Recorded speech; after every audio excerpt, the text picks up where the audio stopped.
আজকে একদম কুচো চিংড়ি আনা হয়েছে। অ্যাকচুয়ালি কুচো চিংড়িটা আনা হয়েছিল মোচা ঘন্ট করব বলে, চিংড়ি মাছ দিয়ে মোচা করব বলে, কিন্তু মোচাটা আমার কেটেও মানে বেছে আর কাটার সময় হয়নি এখন, ওর জন্য চিংড়ি মাছের ভর্তা করব। তার জন্য কুচো চিংড়ি ছাড়িয়ে নিয়েছি, পরিষ্কার করে ধুয়ে নিয়েছি, পেঁয়াজ কাটা আর এখানে হচ্ছে রসুন কুচি। আমি চিংড়ি মাছটাকে লবণ আর হলুদ দিয়ে মাখিয়ে রেখে দিয়েছি। আর সব থেকে প্রয়োজন যেটা, কড়াইতে তেল গরম করেছি, আর সব থেকে এসেন্সিয়াল হচ্ছে শুকনো লঙ্কা। ভর্তার জন্য সবার আগে এটাই দরকার। শুকনো লঙ্কাগুলো লাল লাল করে ভেজে তুলে রাখবো। শুকনো লঙ্কাগুলো ভেজে তুলে নিয়েছি। এইবার কড়াইয়ের মধ্যে চিংড়ি মাছটা ভেজে নেব। মাছগুলো আমার ভাজা কমপ্লিট হয়ে গেছে, মাছগুলো এবার তুলে নেব।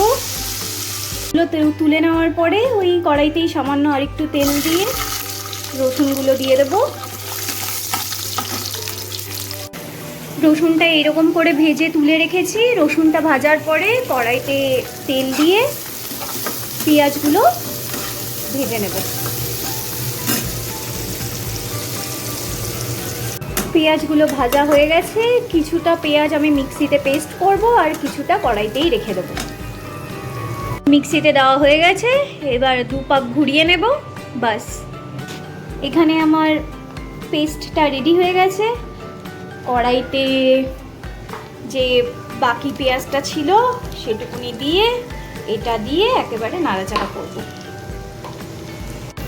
কড়াইতে নাড়িয়ে নিচ্ছি। এটা কড়াইতে না নাড়ালেও হয়, কিন্তু আমি একটু করে নিই, কারণ হচ্ছে আমার চিংড়ি মাছের একটা গন্ধ লাগে, ওর জন্য আমি একটু কড়াইতে নাড়িয়ে নিই ভালো করে। বাস, আমার ভর্তা রেডি। চিংড়ি মাছের ভর্তা আমার রেডি। চামচটা দিয়ে রেখেছি কারণ ওনাকে টেস্ট করাবো। কই শুনছো? আসো।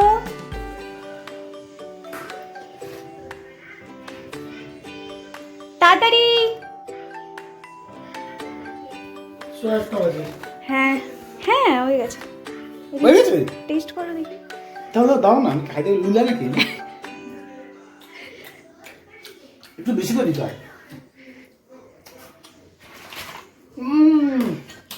জমে যাচ্ছে। না না, তেল কই আছে? হ্যাঁ